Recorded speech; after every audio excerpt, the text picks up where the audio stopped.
Contamos hoy con la intervención del delegado saharaui para Extremadura, Hamidouha Ahmed Mohamed. Todo ello con la conferencia que lleva por título De oliva al desierto del Sáhara Occidental. El pueblo saharaui grita Kafana, ya basta. Antes de comenzar hoy con esta conferencia hay que contextualizar la trágica situación del pueblo saharaui. Kafana, kafana es la forma árabe de decir basta ya, y es lo que define el sentimiento del pueblo saharaui. Nos encantaría compartir un espacio de encuentro para acercarnos a la realidad de un pueblo que, al igual que el olivero, años atrás se ve obligado a huir a otro país para salvar su vida. Para ello contaremos con la experiencia de una mujer olivera, cooperante, que trabaja en el pueblo saharaui, y con el testimonio de un hombre saharaui, exiliado y refugiado en Extremadura, que nos acercará a la realidad que vive su pueblo, que un día fue el nuestro. No queremos ni podemos normalizar 43 años de exilio forzado que viven las personas refugiadas en los campamentos de Tinduf, en Argelia, fuera de su país.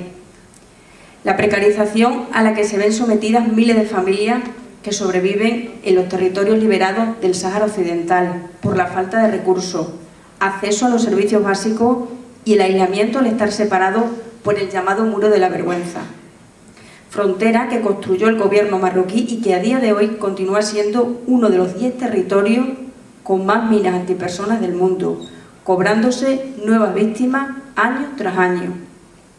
Denunciar la violación sistemática de los derechos humanos, expolio de los recursos naturales y el permanente bloqueo que ejerce el gobierno marroquí en los territorios ocupados del Sáhara Occidental. Por todo ello, se hace cada día más urgente que la comunidad internacional y el gobierno español tomen las decisiones pertinentes para la resolución del conflicto por la vía pacífica. Desde la Federación Sáhara Extremadura se defiende que los derechos humanos no son una opción política que pueda suspenderse por intereses económicos o políticos, sino que están alienados a todas las personas, independientemente de su condición. Una vez contextualizada esa situación, les dejo ya sin más con las dos intervenciones. Muchas gracias.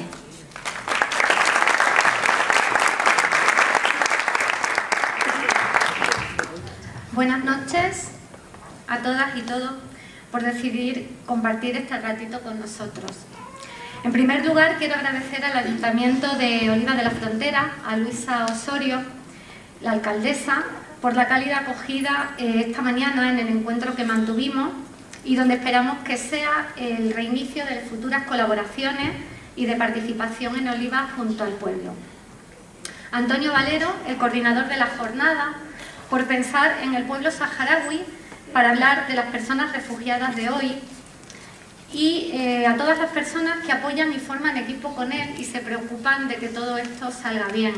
A Patricia, Miranda, Eli, las personas que están aquí y especialmente las que se han trasladado desde fuera de Oliva, porque me consta que hay personas que han venido desde Badajoz, desde Zafra y desde otros pueblos cercanos, como Valencia del Monbui. Cuando Antonio contactó conmigo, me propuso participar en la jornada para que os contara cómo desde mi ser olivera, porque así me siento, compartiera mi experiencia como cooperante en los campamentos de refugiados de Tinduf, en Argelia, porque es allí donde llevo trabajando los últimos años. Y hoy quiero también agradecerle la contrapropuesta que te hice en su momento, que yo estaría aquí para despertar un poquito el interés y compartirlo desde el punto de vista de mi profesión, pero que compartiría la intervención con los protagonistas reales de la historia, el pueblo saharaui. Y de ahí que me acompañe Hamidouha Ahmed Mohamed, al cual os voy a presentar a continuación. Él es el actual delegado para Extremadura. En todas las comunidades autónomas hay una delegación saharaui que está designada por el Polisario, por el gobierno saharaui, para que lo represente institucionalmente. Antes de lo que hacemos, eso es su cargo, digamos, político, pero antes de lo que hacemos, las personas somos. Y él es, ante todo, un hombre saharaui que, como ha dicho Eli, está exiliado de los territorios ocupados y, como me comentaba anoche cenando en el bar Colón, me decía, si vuelvo a los territorios ocupados, inmediatamente me tomarían preso e iría a alguna de las cárceles negras del Ayun, ¿no? Actualmente está en condición de refugio y nadie mejor que él para contarnos lo que eso significa. Hamiduja nació en Dakhla, antigua Villa Cisnero, en los territorios ocupados por el gobierno marroquí actualmente en el Sáhara Occidental, y muy joven ingresó como militante en las Juventudes del Polisario. Tras los acuerdos tripartitos en Madrid, formó parte de las primeras oleadas de refugiados que llegaron a Tinduf, en Argelia, a finales del año 1975. Tras vivir varios años en los campamentos de refugiados, que ahí podemos ver cómo son, tuvo la oportunidad de estudiar y se graduó como licenciado en Derecho y Ciencias Políticas. Hizo un máster en la Complutense de Madrid de Cooperación para el Desarrollo y fue director del Ministerio de Cooperación de la República Árabe Saharaui Democrática. Y durante varios años fue también delegado saharaui en el País Vasco. Desde el año 2000 al 2009 fue ministro consejero en la Embajada de Venezuela y posteriormente ocupó el mismo cargo en Panamá. Y actualmente hace un año que está con nosotros en Extremadura. Voy a comenzar yo abriendo la intervención, marcando un hilo conductor, como se me pidió. Posteriormente le voy a dar paso a Hamiduja y una vez que concluya voy a proseguir para aportar un par de ideas más, una reflexión final y vamos a cerrar con una sorpresita. Quería compartir con vosotros que creo que esta ha sido la charla o el tostón, ya me lo van a decir vuestras caras después, más complicada que he tenido que preparar. Por muchas razones, ¿no? La primera es que sabía que mis padres iban a estar por las primeras filas y sé que a día de hoy aún les cuesta comprender por qué elegí en su momento dedicarme a la cooperación al desarrollo en vez de prepararme las oposiciones de magisterio, porque se supone que es lo que había estudiado, y no complicarme la vida tanto, ¿verdad? Y ahora explicaré con más detalle de qué va esto de la cooperación, pero básicamente cuando trabajas en otro país que no es el tuyo y te vas al terreno, este trabajo supone alejarte de las personas que más quieres, de la familia, de los amigos, de la zona de confort, y con lo que eso significa para irte no de vacaciones precisamente, sino a realidades donde la injusticia se palpa día a día, la realidad de dolor está siempre presente y es complicado a veces explicar o sentir que te comprenden, ¿no? Mis padres son y van a ser siempre los referentes donde voy a mirarme y no ha sido tarea para ello el comprender mi decisión, ¿no? Por eso también quería aprovechar este espacio y en el lugar donde han nacido para agradecer ese apoyo incondicional que siempre han tenido en mi profesión y a mis hermanos. Pero también ha sido difícil de preparar esta charla por el grado de responsabilidad que tiene compartir en este espacio, en Oliva, ¿no? Con vosotros, porque la mayoría de vosotros o me ha visto crecer o he crecido junto a vosotros y el componente emocional es grande. Porque la historia conforma parte de nuestro ser y Oliva tiene que ver mucho con lo que fui el día de ayer, pero también con lo que soy a día de hoy, ¿no? Y con lo que significó ser nieta de mis abuelas oliveras, de mis abuelos oliveros, con su propia historia de lucha en aquel tiempo porque no les tocó fácil, les tocó vivir la guerra civil. Mis padres, que son los niños de la posguerra porque nacieron a finales de los años 40 y con su lucha particular. Es otra etapa histórica, pero la lucha siempre ha estado presente y en parte pues por haber crecido aquí en Oliva, ¿no? Así que voy a comenzar con mis raíces, que son oliveras, por el principio de la historia.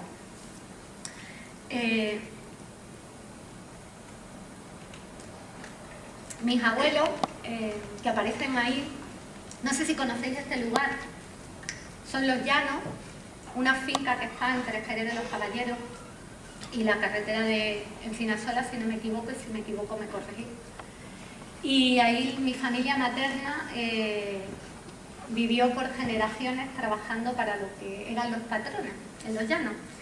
Mis abuelos Manuel e Isabel vivieron en la calle Santiago y mi abuela Mere y Manuel, que se le conocía como el guardacurao, en la calle San Juan. Entre esas dos calles y el pueblo transcurrió la mayor parte de mi infancia. Aquí fui bautizada, aquí hice mis primeras amigas y amigos, que muchos de ellos están sentados hoy aquí.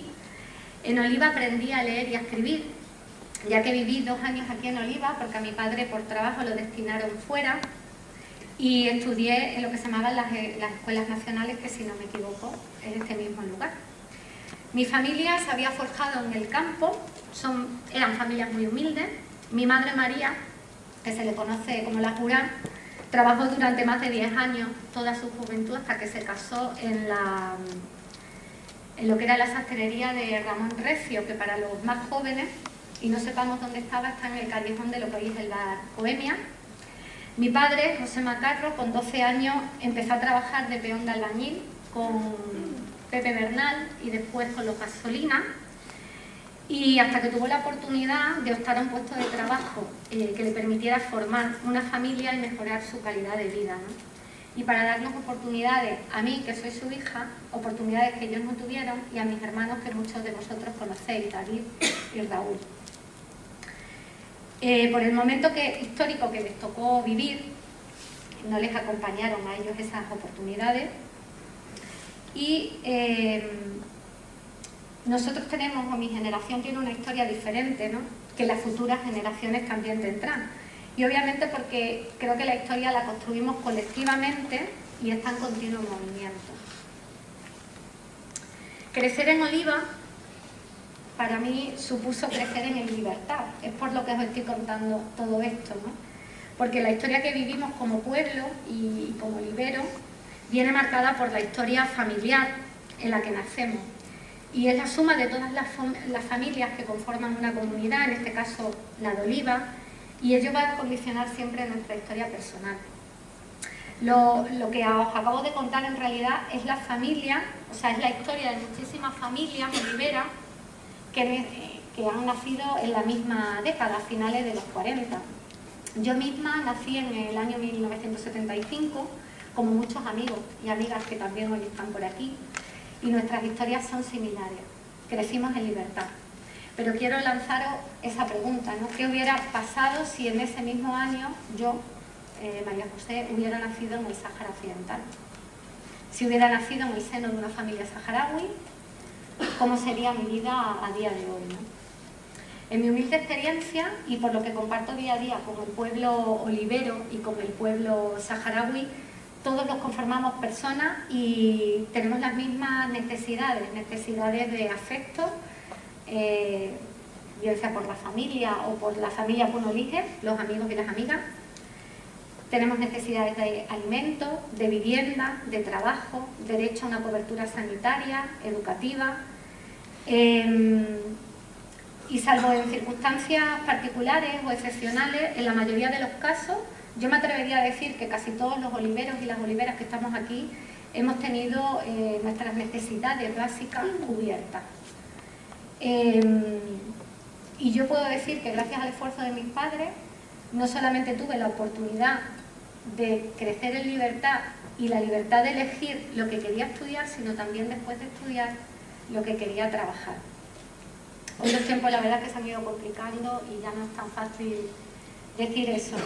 Pero la realidad es que elegí formarme y trabajar como cooperante. Y como veis ahí, pues hay fotos de lo que, bueno, pues haces en libertad. Desde fotos que recogen escenas de mi infancia, cumpleaños con mis hermanos, montando el burro con mi abuelo. Hay otra foto de un cumpleaños donde está en media calle de San Juan, ahí en el corral de mi abuelo. Mis primeros carnavales, las ferias, las piscinas, las salidas al pantano, pues todo eso. Tuve la suerte de vivirlo porque crecí aquí en Oliva. Pero como digo, el crecer en libertad te da la posibilidad de elegir. Y lo cierto es que yo no nací en el Sáhara, nací en Badajoz, me crié en Oliva y fui a la escuela en los dos lugares, ¿no? Tanto aquí en Oliva como en Badajoz. De forma paralela, en mi etapa en el instituto estuve participando en diferentes voluntariados, con diferentes colectivos, y todo ello me fueron sumando un cúmulo de vivencias que me fueron transformando por dentro, y de alguna manera eso hizo que descubriera que quería dedicarme a la educación. A día de hoy yo sigo creyendo que la educación y la cultura es la herramienta de cambio para transformar las realidades injustas o que no nos gustan. Y me formé con la Fundación Entre Cultura, que es una ONG educativa y que me consta que aquí en Oliva se conoce porque en el instituto está la red de jóvenes de Entre Cultura funcionando a través de algunos profesores. Con ello hice una experiencia de voluntariado internacional con el programa de Volpa y acabé en Santiago de Chile en el año 2001. Y estuve 2 años y marcaron un antes y un después. Digamos que mi conciencia política nació en Chile, fruto de las vivencias en las que estaba, y ahí pues decidí dedicarme y formarme al regreso en la cooperación para el desarrollo. Y estas fotos corresponden al año 2014 y 2015, que tras pasar por varios países con experiencias cortas relacionadas con la formación, con la acción humanitaria y con la cooperación, pues en el 2014 me fui a ejecutar al terreno un proyecto junto con el Ministerio de Salud de allí, de los campamentos, con el colectivo celíaco. Entonces las fotos son, digamos, del equipo este era mi equipo de trabajo, mis compañeros, estos eran los jóvenes a los cuales les impartíamos formación, las escuelas, que son las madrasas que se le conocen allí, y estos son las jaimas y la familia con la que convivíamos en el día a día, ¿vale?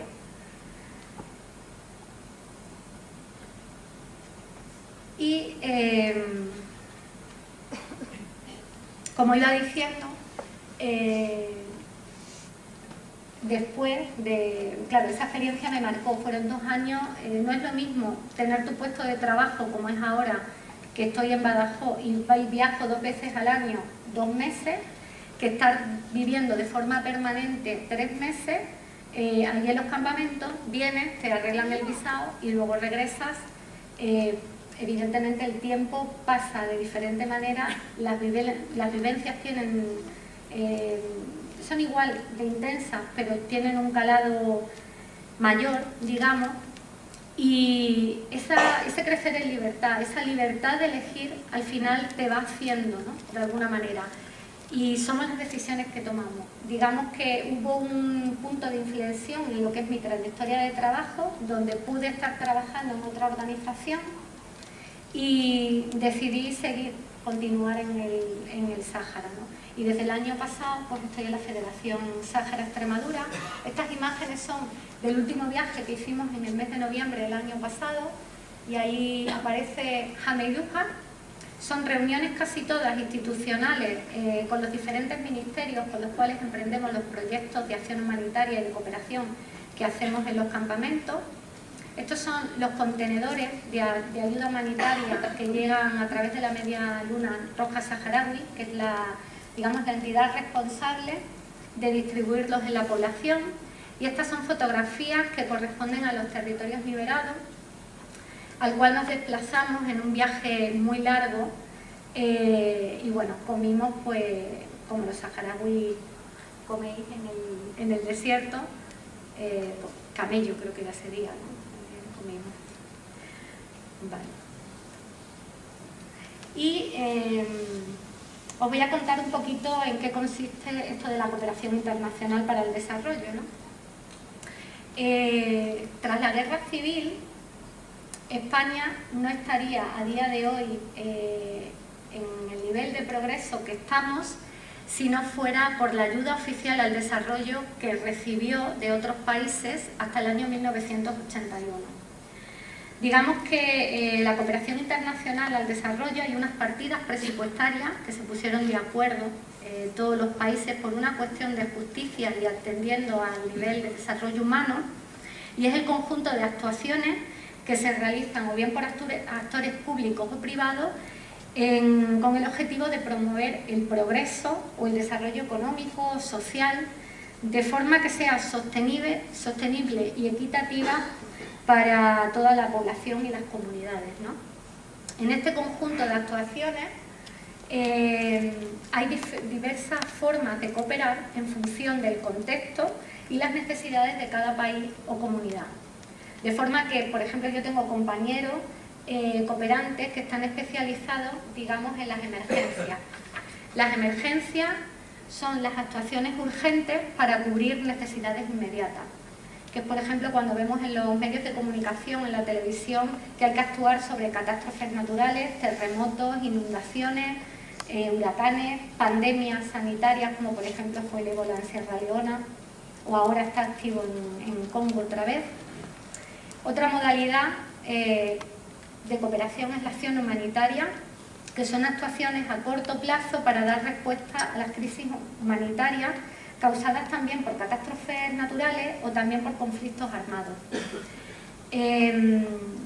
Dando respuesta a las necesidades básicas de la población, es decir, aquí entrarían respuestas pues, para paliar las hambrunas, la salud, proyectos de educación, de reconstrucción de infraestructuras, de agua y saneamiento, en definitiva, todo lo que implica salvaguardar los derechos humanos y básicos de las personas, ¿no? Y se prioriza siempre los colectivos vulnerables, la protección a la infancia. Y luego otra modalidad de cooperación son los proyectos de cooperación al desarrollo, que son intervenciones más a largo plazo y que buscan mejorar el desarrollo económico y social de las comunidades y los pueblos y no hacerlo de cualquier manera, sino que los proyectos sean sostenibles en el tiempo y de forma equitativa. Y por último está la educación para el desarrollo, ¿vale? Esta actividad, por ejemplo, que estamos haciendo enmarcada en la jornada, pues se sitúan en esas actividades de sensibilización, que pueden ser de sensibilización, de formación, de investigación, y que tienen que generar transformaciones que nos lleven a la movilización social. Y son actuaciones que buscan transformar eso, la realidad, a través de un proceso educativo que puede ser bien por la vía formal, informal o no formal, para promover una ciudadanía global que genere una cultura de la solidaridad, de la paz y comprometida con la lucha contra la pobreza y la defensa de los derechos humanos. Todo este rollo que os acabo de meter, que es un poquito más técnico, es porque desde la Federación Sáhara Extremadura y el movimiento solidario, que es voluntario por la causa saharaui, pues intenta poner proyectos en todas estas líneas en la medida de las posibilidades, ¿no? Pero para poder comprender por qué estos proyectos son necesarios en el Sáhara Occidental es importante saber y conocer qué fue lo que ocurrió, ¿no? Y para eso os voy a poner un vídeo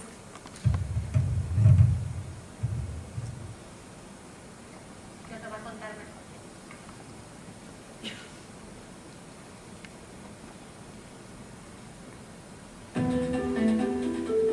Durante siglos, los saharauis fueron tribus nómadas que vivían en el desierto del Sáhara. Se movían libremente por el desierto en busca de los mejores pastos y agua para sus rebaños de camellos y cabras. En 1885, en la Conferencia de Berlín, durante siglos, los saharauis fueron tribus nómadas que vivían en el desierto del Sáhara. Se movían libremente por el desierto en busca de los mejores pastos y agua para sus rebaños de camellos y cabras. En 1885, en la Conferencia de Berlín, los europeos se repartieron el continente africano. Todos los países europeos recibieron su parte. España obtuvo el área conocida hoy como Sáhara Occidental. África fue dividida por fronteras improvisadas. Aquellos que una vez fueron nómadas libres, organizados en estados... Durante siglos, los saharauis fueron tribus nómadas que vivían en el desierto del Sáhara. Se movían libremente por el desierto en busca de los mejores pastos y agua para sus rebaños de camellos y cabras. En 1885, en la Conferencia de Berlín, los europeos se repartieron el continente africano. Todos los países europeos recibieron su parte. España obtuvo el área conocida hoy como Sáhara Occidental. África fue dividida por fronteras improvisadas. Aquellos que una vez fueron nómadas libres, organizados en familias tribales, se vieron de pronto aprisionados por barreras artificiales y sometidos a una autoridad colonial. España, al igual que las demás potencias coloniales, empezó a explotar los recursos del territorio. En 1963, España descubrió la mayor reserva mundial de fosfatos en la colonia, lo que transformó la tierra y el futuro de los saharauis para siempre. Durante décadas, los saharauis coexistieron pacíficamente con los colonos españoles, pero en los años 70 se desarrolló en toda África un movimiento nacionalista. Los saharauis empezaron a sentir que el Sáhara Occidental era su tierra, su nación. La ONU estaba por entonces inmersa en el proceso de descolonización de toda África. España fue presionada para abandonar el Sáhara Occidental y empezó a negociar la independencia con los saharauis. Pero el rey de Marruecos, Hassan II, reivindicó que este territorio era y siempre había sido parte de Marruecos.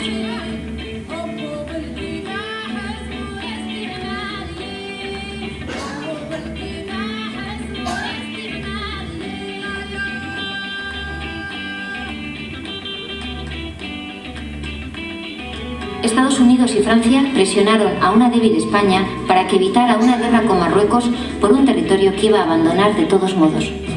El Sáhara Occidental era solo un peón más en el juego de ajedrez mundial entre Estados Unidos y la Unión Soviética. Era la Guerra Fría.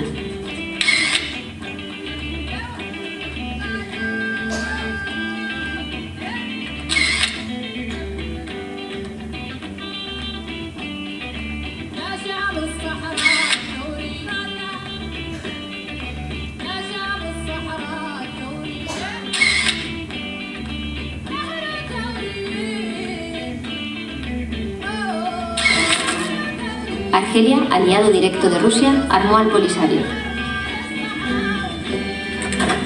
Estados Unidos y Francia armaron a Marruecos.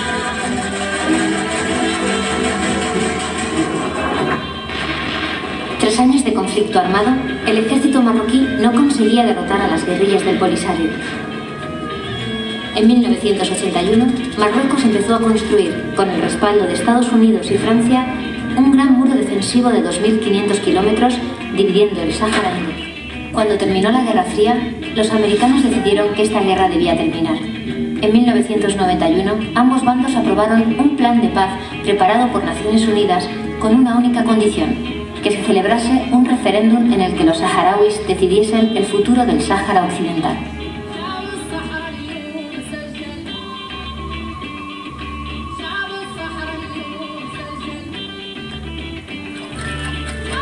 A día de hoy, Marruecos todavía no ha permitido que se celebre el referéndum acordado con la ONU. Durante 20 años, Estados Unidos y Francia han apoyado en la ONU a su aliado, Marruecos, para evitar que se lleve a cabo el plan de paz. Esto ha dado lugar al status quo. La mitad de los saharauis esperan una solución en los campos de refugiados en Argelia, mientras la otra mitad permanece bajo la ocupación marroquí en el Sáhara Occidental.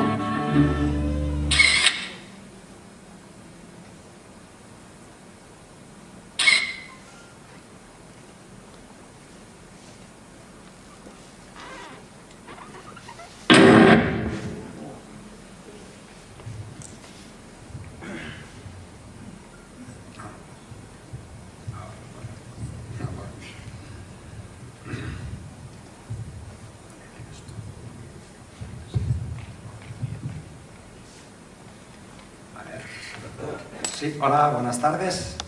Yo creo que este vídeo que acabamos de ver ¿se oye bien? Sí, bueno, el vídeo que acabamos de ver prácticamente me ha donado la intervención, pero bueno, de todos modos trataré de ser breve, preciso y conciso, y no quiero alargarme en el tiempo. Simplemente deciros que el Sáhara Occidental, en el año 1885, el acuerdo, la conferencia de Berlín, donde las grandes potencias europeas dividen al continente, y el pueblo saharaui es la parte del pastel que le tocó a España. Por lo tanto, el pueblo saharaui hasta el año 75 era la provincia 53 del Estado español. Los saharauis actualmente tienen la doble nacionalidad, la saharaui de origen y la española por prácticamente un siglo de presencia y de dominación colonial. Cabe destacar de que la intervención española en el Sáhara no ha sido como, por ejemplo, pasó en América Latina y otros lugares, que ha sido una intervención violenta. La intervención en el Sáhara ha sido de mutuo acuerdo del gobierno español con las tribus que habitaban el Sáhara Occidental. La convivencia ha sido una convivencia pacífica. Los saharauis estaban integrados totalmente en España, era una provincia más.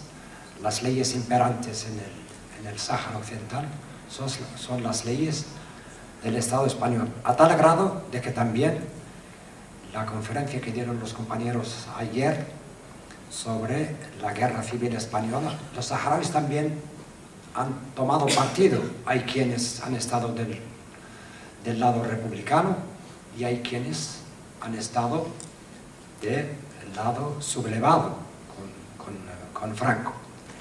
Por lo tanto, nosotros en los años 70, cuando surge, finales de los años 60 y principios de los 70, cuando surge el auge nacionalista en África y los países se han ido independizando, en junio del 70 hubo una manifestación pacífica de los saharauis pidiendo una transición hacia la independencia del Sáhara. La respuesta ha sido una respuesta violenta por parte de la Legión Española y la manifestación ha sido disuelta a tiros. Por lo tanto, en el año 73 los saharauis supieron que por la vía pacífica con España no iba a haber una independencia. Por lo tanto, surgió el Frente Polisario, que es el Frente Popular para la Liberación de Saga al-Hamra y Río de Oro. Esas son las iniciales del Polisario. Saga al-Hamra y Río de Oro son las dos regiones que comprenden el Sáhara Occidental. En el año 75, exactamente el 14 de noviembre, unos días antes de la muerte de Franco, se produce en Madrid los acuerdos tripartitos en el que el pueblo saharaui es dividido entre los dos países vecinos, Marruecos por el norte y Mauritania por el sur. Y a partir de esta fecha empieza la tragedia, la agonía y la desgracia del pueblo saharaui. Los saharauis no le quedó más alternativa que quien pudo huirse a la frontera argelina, porque por el mar España nos dio la espalda, por el norte venía la invasión marroquí, por el sur venía la invasión mauritana y el pueblo saharaui estaba entre dos frentes que querían aplastarle y destrozarle. Los años 75, 76 y 77 son años durísimos, años en los que la población tenía que buscar el modo de subsistir y luego hacer la contraofensiva y continuar la lucha por la independencia del pueblo saharaui. En el año 79, Mauritania no pudo resistir la embestida guerrillera del Frente Polisario y en agosto del 79 firma la paz con el Frente Polisario y reconoce a la República Árabe Saharaui Democrática y se establecen las relaciones con ese país que en principio formó parte del acuerdo tripartito. A partir del 79 la lucha continúa contra la invasión marroquí. Yo recuerdo, yo salí siendo niño del Sáhara, tenía 9, 10 años en el año 75, pero recordaba perfectamente una visita que hizo Felipe González, en aquel entonces secretario general del PSOE, Partido Socialista Obrero Español, y venía y decía textualmente: no vengo a prometeros nada, vengo a comprometerme con la historia de que una vez que el Partido Socialista llegara al poder, fulminar los acuerdos tripartitos de Madrid, reconocer a la República Árabe Saharaui Democrática, dejar de vender armas al reino marroquí, terminar con el intercambio comercial, que es ilegal, sobre las riquezas del Sáhara Occidental. Casualidad de que Felipe González en el año 82 llegan al poder, la alegría de los saharauis es impresionante, pero Felipe González hizo todo lo contrario a lo que había prometido. Por lo tanto, las traiciones, las puñaladas que hemos sufrido son impresionantes. En África y en varios países europeos, en Asia, todo el mundo reconoce el derecho inalienable del pueblo saharaui a la autodeterminación y a la independencia. No hay ni un país en el mundo que le reconoce a Marruecos la soberanía sobre el Sáhara, ni siquiera Francia, que en el Consejo de Seguridad siempre pone trabas a que el proceso de paz terminara en un referéndum en el que los saharauis se expresaran libremente. Ese es el referéndum que nosotros pedíamos a España en el año 75. El referéndum era a los saharauis preguntarles si querían continuar siendo españoles o formar su Estado independiente. Desgraciadamente, España no llevó este referéndum a cabo. España se deshizo del tema. España en el mundo ha estado en varios países. América Latina ha sido una colonia española. En el continente africano habían dos países, el Sáhara Occidental y Guinea Ecuatorial. Y en Asia, sabéis, la ocupación de Filipinas. Y en ambos casos España siempre ha llevado unos procesos de descolonización inconclusos con sus dificultades. España debía haberle dado al pueblo saharaui la oportunidad de expresarse libremente. En fin, nosotros no tuvimos más alternativa que continuar nuestra lucha legítima. El pueblo saharaui es un pueblo pacífico. Ojalá hubiéramos tenido la posibilidad de resolver el tema desde el punto de vista político, respetando la legalidad y respetando las reiteradas resoluciones del Consejo de Seguridad desde los años 60, invitaba a España a llevar a cabo el referéndum. En el año 91, el 4 de septiembre, Naciones Unidas decide llevar a cabo este referéndum. Se firma la paz entre el Frente Polisario y el Reino de Marruecos. Cuando ya estaba confeccionado el listado electoral, el cuerpo electoral, la gente que iban a votar en el referéndum de autodeterminación, Marruecos puso el grito en el cielo y dijo que no, que esa población, que hay otra población, y a esa población ellos se refieren a los 380.000 colonos marroquíes que llegaron en la famosa, que ellos se llaman Marcha Verde, y que los saharauis llamamos la Marcha Negra, porque detrás de esa población, detrás y delante, estaba el ejército marroquí, y por lo tanto los saharauis no iban a permitir que en su nombre votara marroquíes, y por lo tanto, desde entonces el proceso de paz y el referéndum se quedó en punto muerto. Actualmente está la MINURSO, la Misión de Naciones Unidas para el Referéndum. Han pasado varios secretarios generales, varios enviados especiales. Ahora está de enviado especial Kohler, el expresidente alemán. Se está tratando de reanudar nuevamente las negociaciones entre las partes, el Frente Polisario y el Reino de Marruecos, para hallar una solución a este conflicto que lleva años. Este es un conflicto que lleva más de 43 años, los saharauis esperando de que la comunidad internacional se pronunciara y permitiera a los saharauis ejercer el derecho a la libre determinación. May les estaba hablando de la población refugiada. Yo les hablo de mi experiencia cuando en el año 75, siendo niños, yo también me lancé, me escapé con unos niños de mi edad. Mis padres habían quedado en las zonas controladas por Marruecos. Años más tarde mi padre pudo salir de los campamentos y nos encontramos en el año 76, en los campamentos. Mi madre y mis hermanos se quedaron en los campamentos.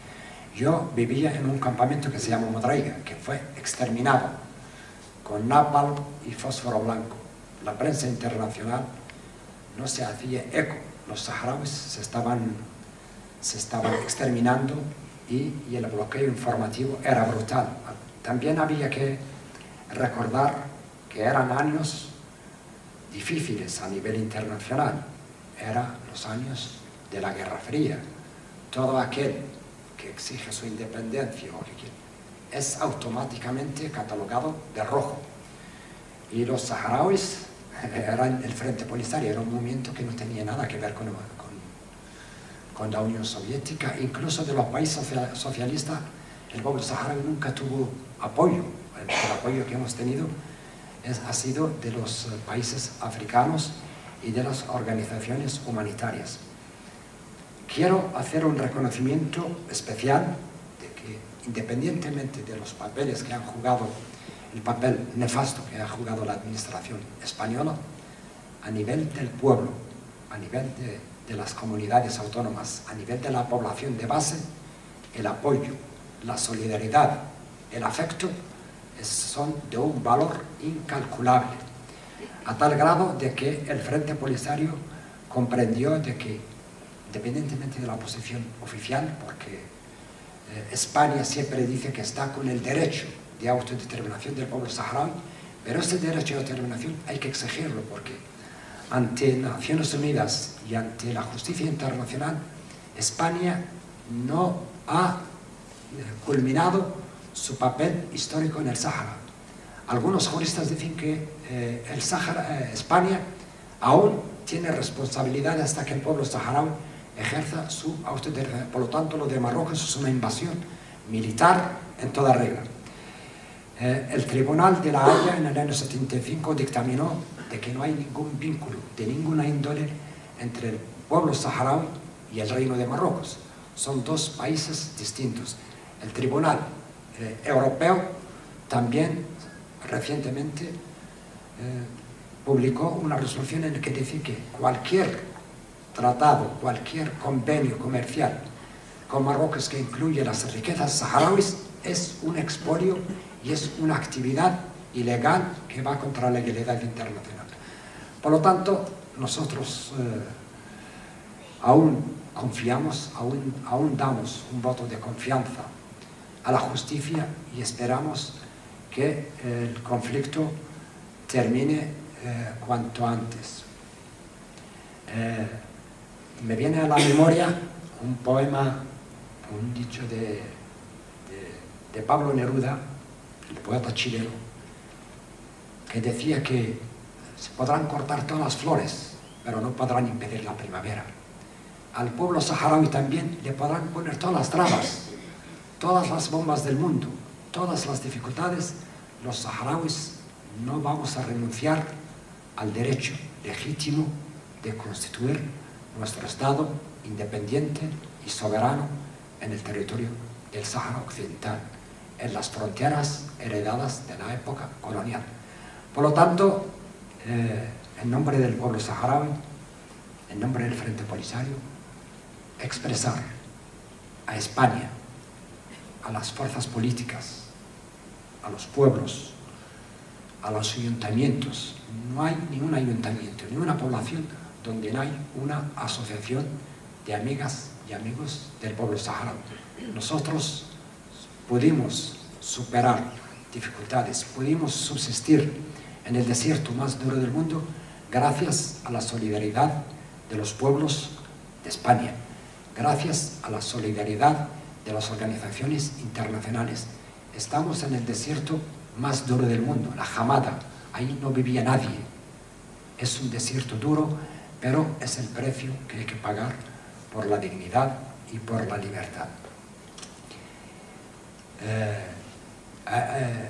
Nosotros en los campamentos es una población que vive absolutamente de la ayuda humanitaria internacional. Están los grandes organismos, el PAM, el Programa de Alimentación Mundial, el Alto Comisionado de Naciones Unidas para los Refugiados y la solidaridad que vienen de pueblos y países amigos, el apoyo de Argelia, de Sudáfrica, en su momento Cuba, que nos ofreció la posibilidad, no el apoyo material, sino la posibilidad de que los niños saharauis, porque nosotros en el Sahara estudiamos los dos idiomas, el castellano es un idioma oficial, por lo tanto, cuando España cerró la puerta de las escuelas, los niños tenían que continuar sus estudios y los tenían que hacer en castellano.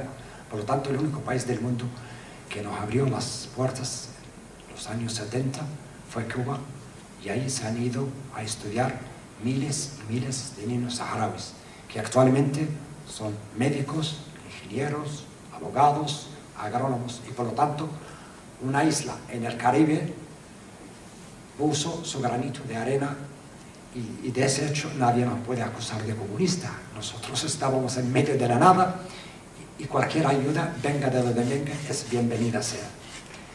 Por lo tanto, no voy a extenderme más.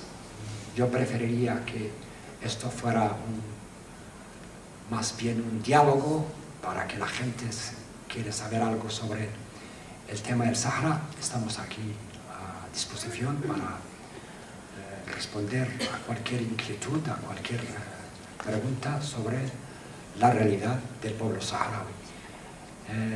A pesar de lo que pasó en el año 75, los saharauis no renuncian a su raíz hispana.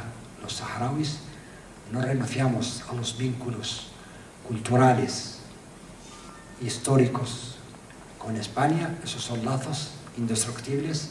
Nuestra presencia y la llegada constantemente de aquí cada verano de los niños saharauis a España, a todas las comunidades de España, prácticamente a todas las ciudades, las caravanas de solidaridad que hace la población española, hacen que estos vínculos se fortalezcan y crezcan, y esperamos que en un futuro no muy lejano podamos contar con España para reconstruir el Estado saharaui independiente. Muchas gracias por vuestra atención.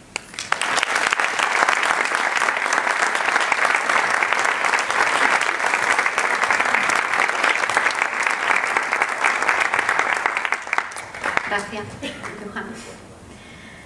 Bueno, a mí me gustaría saber, por lo menos levantando la mano, si hay por aquí algún familiar o alguna persona que pudo conocer algún refugiado de los que hubo refugiada en Barrancos, o ha escuchado hablar seguramente. ¿Nadie levanta la mano? Vale, pues mañana Dulce Simón nos hablará del tema, ¿no?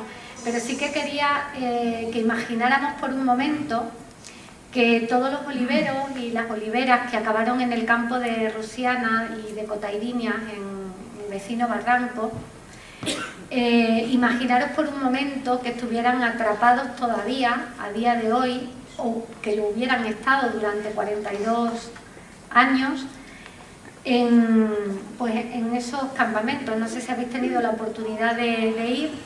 Ellos vivían de un pozo que había de agua, Barranco era quien les surtía la alimentación, había un médico que bajaba del pueblo y los iba a atender. Imaginaros que hubiera surgido un conflicto entre Portugal y España, no se hubieran puesto de acuerdo, y los oliveros y las oliveras y los 1024 creo que eran refugiados y refugiadas que estuvieron allí, con niños, con niñas, pues a día de hoy estuvieran atrapados y no hubieran podido regresar a sus lugares de origen, ¿no? Quizá si tenemos la capacidad de ponernos en sus zapatos, podamos comprender el alcance de ese sentimiento que grita Kafana. Ya basta, ¿no? O sea, ya basta del expolio de los recursos naturales del Sáhara Occidental, ya basta de la ocupación, ya basta de sobrevivir en un desierto bajo unas temperaturas infernales, donde este verano se han sobrepasado más de los 60 grados, cuando allí no hay aire acondicionado y no tienen los recursos que podemos disfrutar nosotros para paliar. Hay un ventilador, para empezar tienes que tener luz, pero es que no tiene sentido. y basta también de multitud de familias rotas que están separadas por ese muro de la vergüenza, del que nos hablaba Eli al principio y que después vamos a ver en fotografía. Y basta de que haya niños y niñas que de 8 a 12 años se tienen que separar de sus familias biológicas para tener una atención médica aquí en España a través del programa de Vacaciones en Paz, porque lo lógico es que fueran con su familia biológica a un centro de salud en su país, libremente, y esa es su principal necesidad, ser libre. Pero hasta que ese día llegue y se le pueda dar la vuelta a esa bandera, la bandera, luego Hamidullah nos lo va a explicar, pero hasta que ese día llegue, la cooperación y la solidaridad va a seguir siendo necesaria para que, por dos razones fundamentales, para que el pueblo siga sobreviviendo y para que no se olvide su causa. Yo comencé la intervención compartiendo un poco mi historia personal y de aquí de Oliva para intentar que a través de ella y de la vuestra intentáramos meternos por un momento en lo que puede significar no haber nacido aquí y haber nacido en un lugar como el Sáhara Occidental.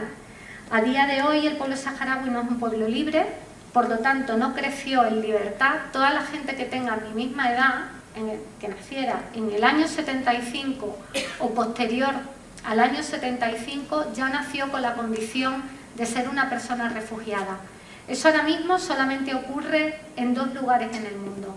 Con el pueblo palestino en Gaza, que tenemos aquí una compañera, precisamente también con raíces oliveras, que está allí trabajando, y lo puede corroborar, y con el pueblo saharaui. Y es tremendamente injusto. Si nosotros nos preguntamos dónde están los y los saharauis, vemos en este mapa que está totalmente dividido. Esta parte que aparece en color rojo es la parte del Sáhara Occidental que está ocupada por el gobierno marroquí. Si yo hubiera nacido allí, probablemente hoy sería una ciudadana de segunda, mis derechos estarían constantemente vulnerados, difícilmente podría trabajar, estaría sufriendo constantes agresiones en la calle y humillaciones. Con mucha seguridad probablemente o mi padre o mis hermanos estarían presos políticos, alguna vez hubieran sido encarcelados en las cárceles negras que hay. Lo más probable es que hubieran recibido tortura. Y si yo hubiera tenido la valentía de estar defendiendo los derechos humanos como miles de mujeres saharauis hay ahora mismo en los territorios ocupados, pues probablemente podría haber sido ya violada, sufrir vejaciones, encarcelada. Y esa es la realidad que estaría viviendo en los territorios ocupados, separada probablemente por este muro de la vergüenza de estos territorios liberados. Que si hubiera nacido allí, estaría en tierra de nadie, porque estos territorios no están reconocidos oficialmente por ningún organismo salvo por el Sáhara Occidental. Es la única razón por la cual la ayuda internacional no llega, porque eso significa posicionarse. En estos territorios liberados, el pueblo saharaui vive nómada en su origen, pero eso significa que vive aislado, sin las infraestructuras básicas de comunicación, de salud, olvidados del mundo y además con el riesgo que, como nos comentaba Eli en la presentación, no hay que olvidar que son 2.700 kilómetros de muro construido. Después de la muralla china es la frontera más grande en todo el mundo. Y cuando veáis la foto vais a ver que es un montículo de arena que fácilmente se puede traspasar, si no fuera porque está minado con minas antipersonas y el riesgo es continuo en los territorios liberados de que te estalle alguna bomba o alguna mina, ¿no? Si hubiera nacido en los campamentos refugiados saharaui, mi vida iba a estar condicionada a la ayuda internacional que se recibe como pueblo.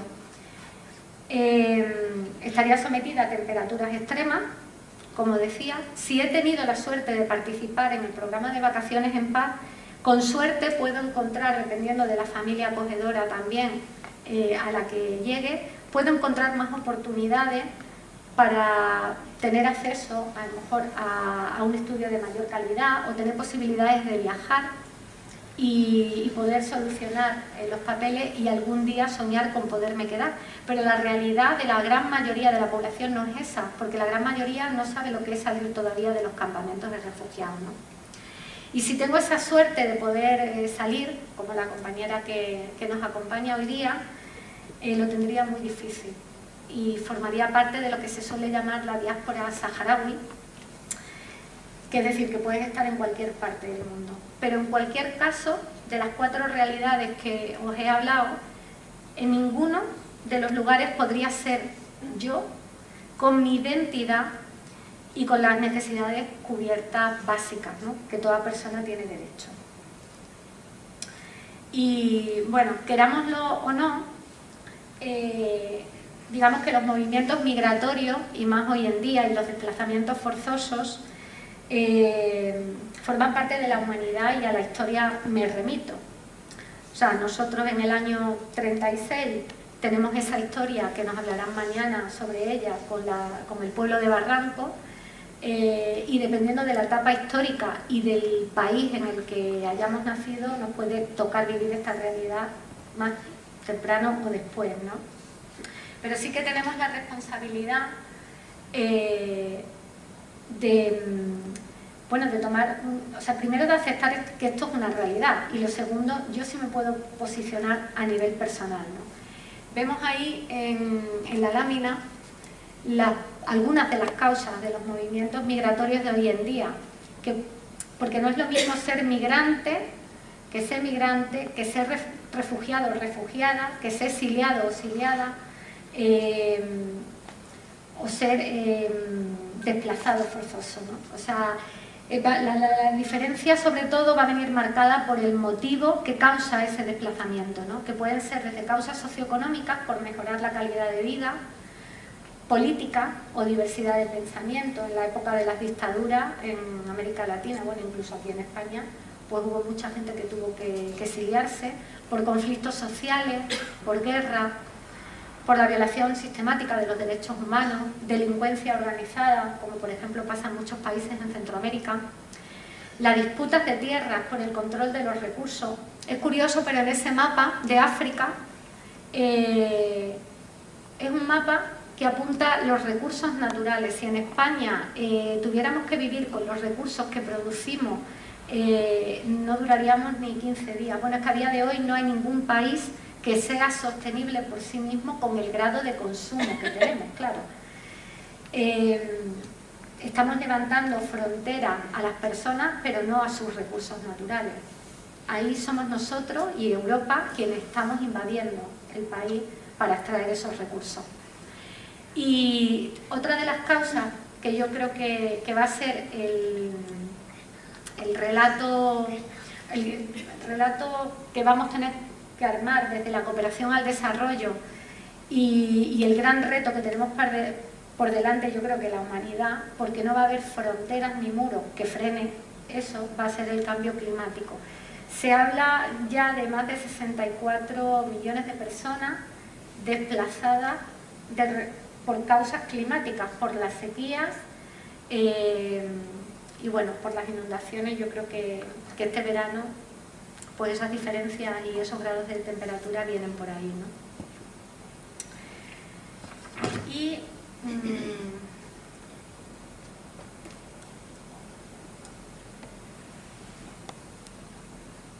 bueno,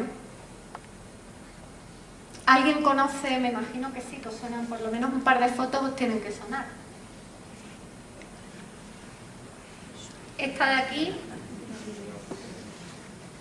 si habláis alto e interaccionamos, mucho mejor. ¿Os suena a alguien esta foto? Es que no se ve. ¿Esta de aquí? Sí. Sí. La frontera con Portugal. Efectivamente. Es una vista que está hecha desde el castillo de Noudar y es el río Ardila que marca la frontera entre España y Portugal. En septiembre de 1936, cruzar esa frontera significaba elegir vivir o morir. Para muchos republicanos y para muchas personas que el miedo les llevó a tener que huir de aquí de Oliva, ¿no? Esto que veis aquí es el muro de la vergüenza.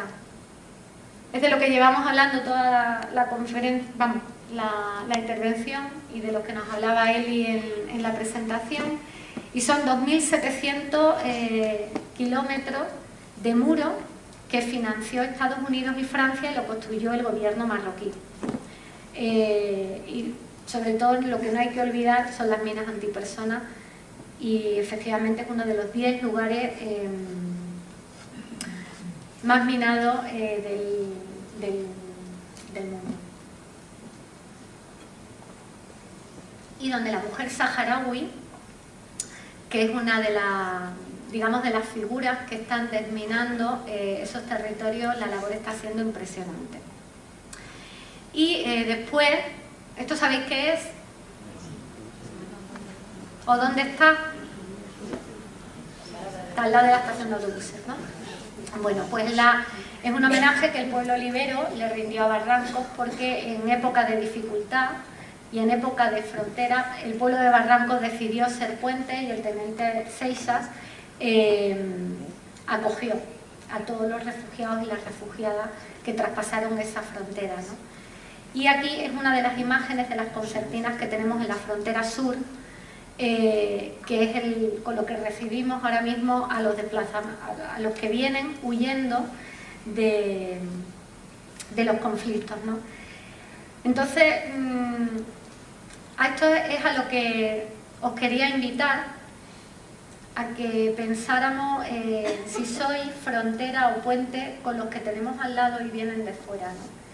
Porque nosotros no podemos arreglar el mundo, es decir, no podemos dar solución al conflicto saharaui más allá de incidir políticamente, pero como ciudadanos, como libero, como libera, yo como en los entornos en los que nos movemos ahora, yo sí puedo elegir si soy frontera para el otro o soy tierra de acogida.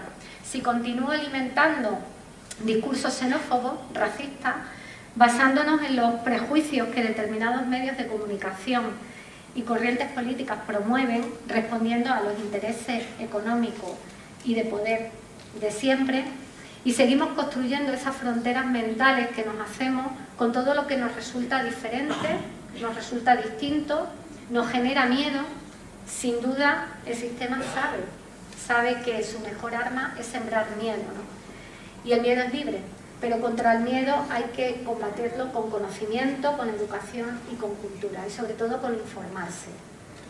Y esa puede ser la otra opción, preocuparme y ocuparnos de informarnos más allá de lo que los medios de comunicación habituales nos venden, ¿no? Y sobre todo muchas cosas, muchos discursos que se están viendo últimamente en las redes sociales, en la caña, o sea, en el bar tomándonos la caña, y cuando hablan sobre los que vienen de fuera. Hay muchos prejuicios que se están instalando en nuestras comunidades y en nuestros pueblos, y tenemos que construir el nuestro propio, pero desde el conocimiento, desde el estar informados, ¿no?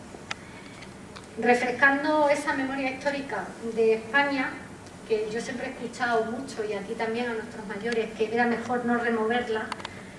Si no removemos, se nos puede olvidar de dónde venimos y perder el rumbo y no saber a dónde vamos y cometer los próximos errores, ¿no? Y ayer fueron nuestros abuelos los que cruzaban esa frontera, hoy son nuestros jóvenes, con otras realidades, con otros contextos, pero con la misma lucha que es buscarse el pan. Y quizás si se hubiera removido la historia en su momento, recuperándola y aprendiendo de ella, no tendríamos que escuchar pues esos posicionamientos que ya sobrepasan toda ideología fascista y diversidad de pensamiento, ¿no?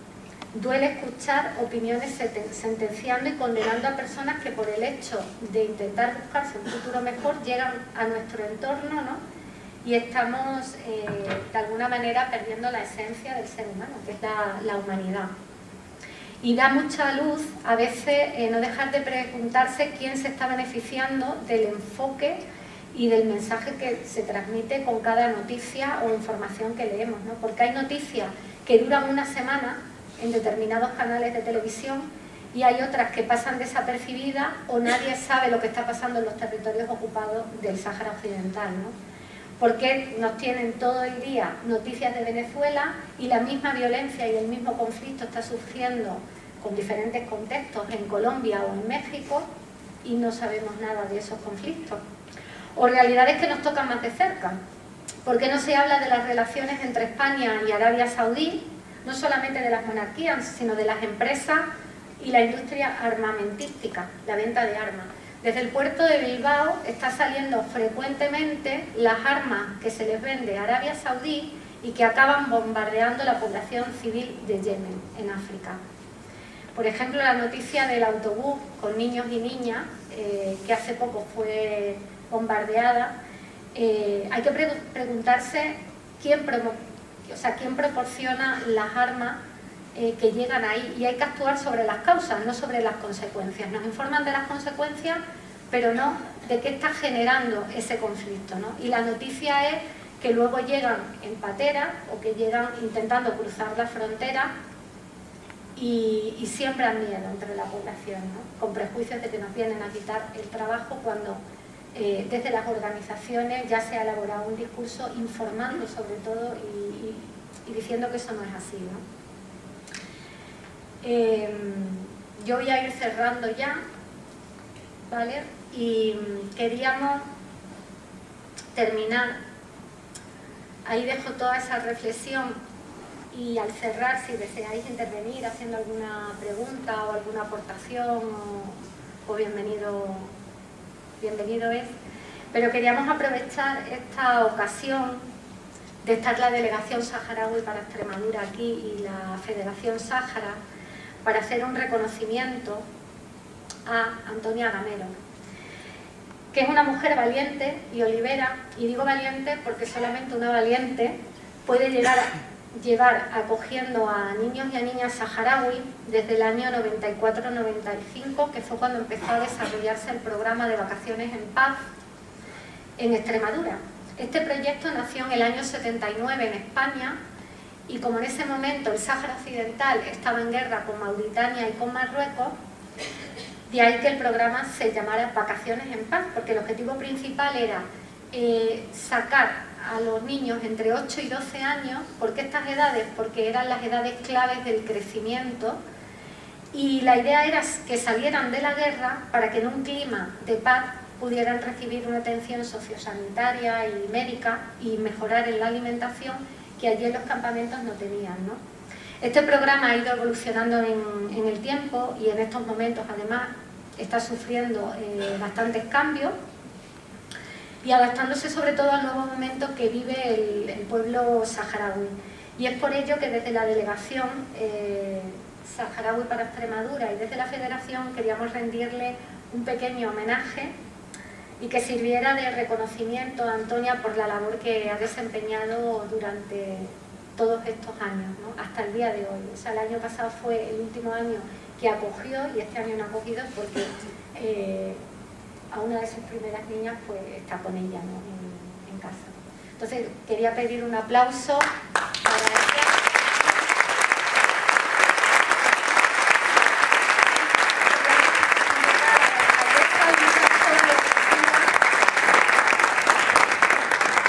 Para entregarle un pequeño regalito. Estas son fotos de Antonia en el programa de radio que hicimos con AECOS el año pasado. Antonia, ten cuidado, no te vayas a caer.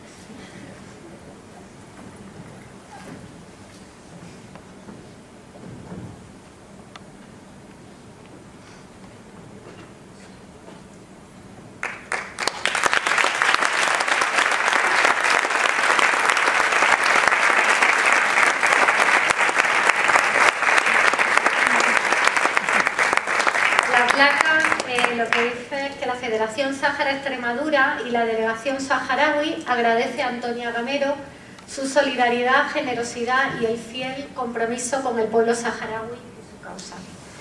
Y le va a hacer la entrega de la placa a Mendoza como delegado del pueblo saharaui, y luego nos hacemos una foto de familia.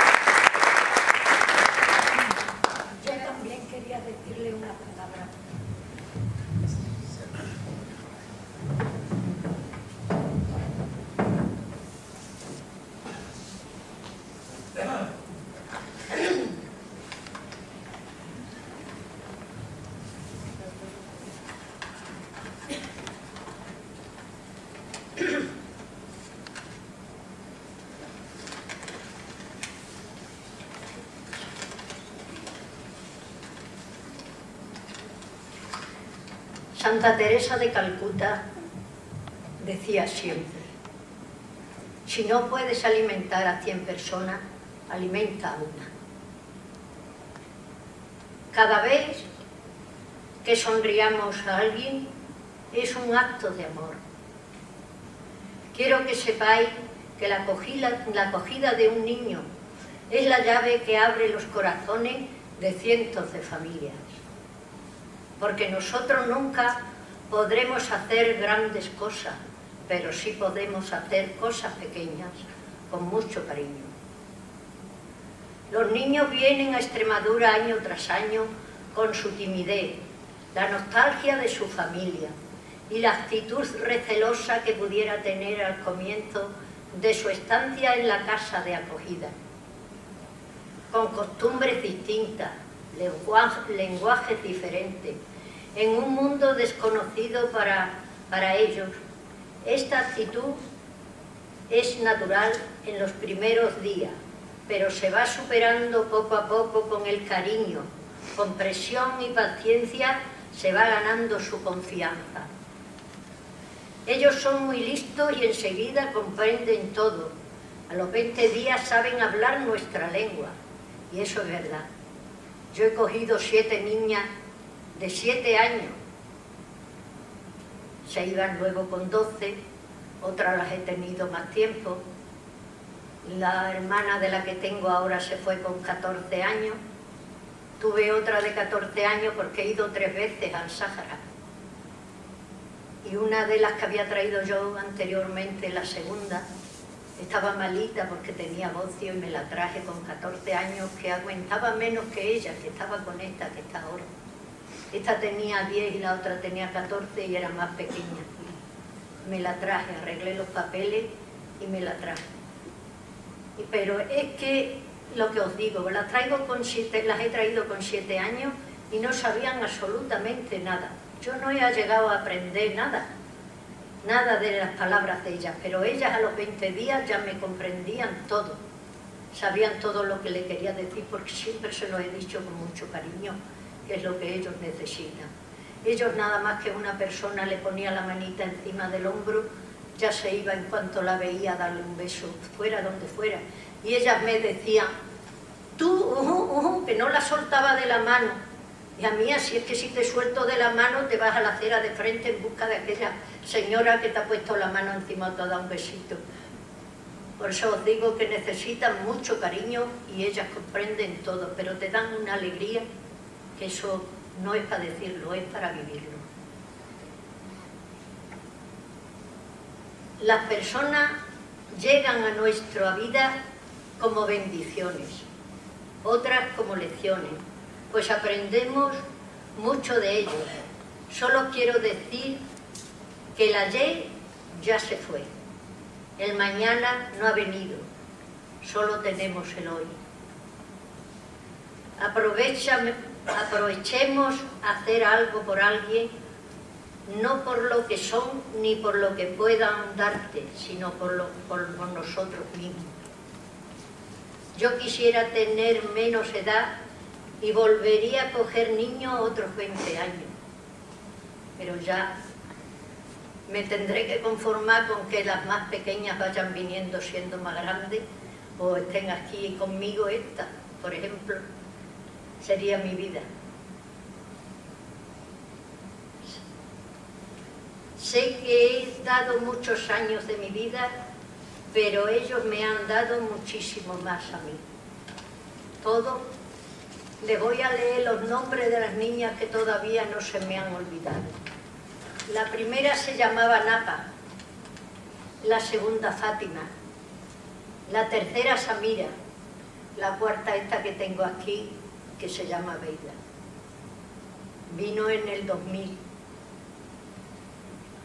La cuarta, Abeida, que fue ella. La quinta, Fatimetu. La sexta, a Galia. Y la séptima, Monina, que es la que es su hermana, de ella, que estuvo 14 años conmigo. Nada más que si que os podéis, que lo hagáis. Es un bien que, como ellos han estado diciendo, que se le hace a esa nación vamos, a ese campamento, porque ellos pobrecitos ni tienen nación, ni tienen nada. A ella me está costando la vida ahora poderle arreglar todos los papeles, pero lo estamos consiguiendo. Ya por lo menos siquiera tenemos el número del NIF y luego el carnet de identidad se lo darán cuando Dios quiera, pero ya ella tiene su número por lo menos. Que existe, una persona que existe, porque es que los que están en los campamentos del Sáhara no existen, no tienen patria, no tienen nada. Muchas gracias a todos.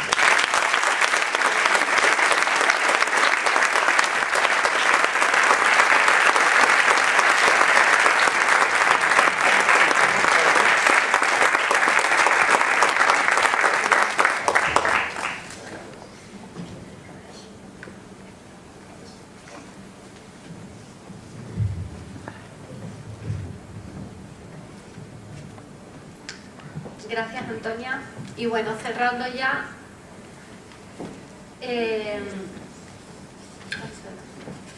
quería cerrar con, digamos, el lema que desde la Federación promovemos y, bueno, no te olvides del Sáhara Occidental siguiendo a Forge. Y es el lema que aparece en la página web, en todas nuestras redes sociales, en todas nuestras presentaciones. Y digamos que son unos versos de un poeta que es periodista y escritor saharaui, Ali Salem Selmu, y lo que dice es lo que nos acaba de transmitir que ha vivido Antonia. Mírame siempre, trata de entenderme, ver mi destino como el tuyo, nunca dejes de observarme, porque si lo haces habremos desaparecido. Muchas gracias.